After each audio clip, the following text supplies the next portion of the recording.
எங்கள் வீடியோ பார்க்குறவங்க லைக் பண்ணுங்கள், ஷேர் பண்ணுங்கள், சப்ஸ்கிரைப் பண்ணுங்கள். நீங்கள் லைக் பண்ணுறது எங்களுக்கு மோட்டிவேஷனாக இருக்கும். சாமியார்ட்ட போய் சந்தோஷம் இல்லை, நிம்மதியில், ஒரே கவலையாக இருக்குது, பிரச்சனையாக வர இருக்குது, என்ன செய்யலாம்? நீங்கள் காசிக்கு ஒரு தடவை போயிட்டு வாங்களேன். சும்மா இல்லையா, காசி தான் என் சொந்த ஊரே, அதில் இருந்துக்கிட்டா இவ்வளோ கஷ்டத்தில் இருக்கேன். அது எதுக்கு பேசி அங்கே படிக்கும்போது உனக்கு தூக்கம் வந்தால் என்ன செய்வேன்? சரி படிப்பு தான் வரல, தூக்கமாச்சு வருதுன்னு சொல்லி அசந்து தூங்குவேன் அப்படின்னு இருக்கான். நாயில் கழுத்தில் கல்லை கட்டி விட்டான்.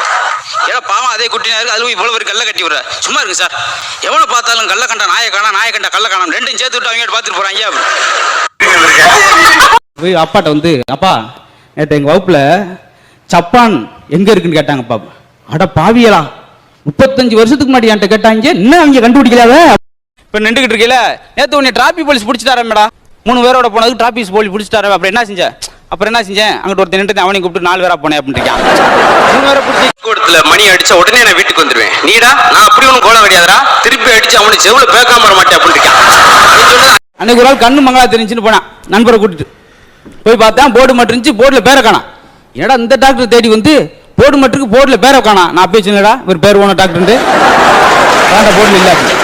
ஒரு வழியை நம்பிக்கையா போனேன், டாக்டர் வந்தார். உட்காருப்பா, என்ன ஆச்சு அப்படின்னு. பாரு இதை பார்த்தாலும் 2 தெரியுது. அப்படியா? அந்த சோவா உட்காரு, 2 சோவா இருக்கு எதுல அப்படின்ட்டான். ஆரம்பத்திலே அர்த்திக்கையா உட்கார்.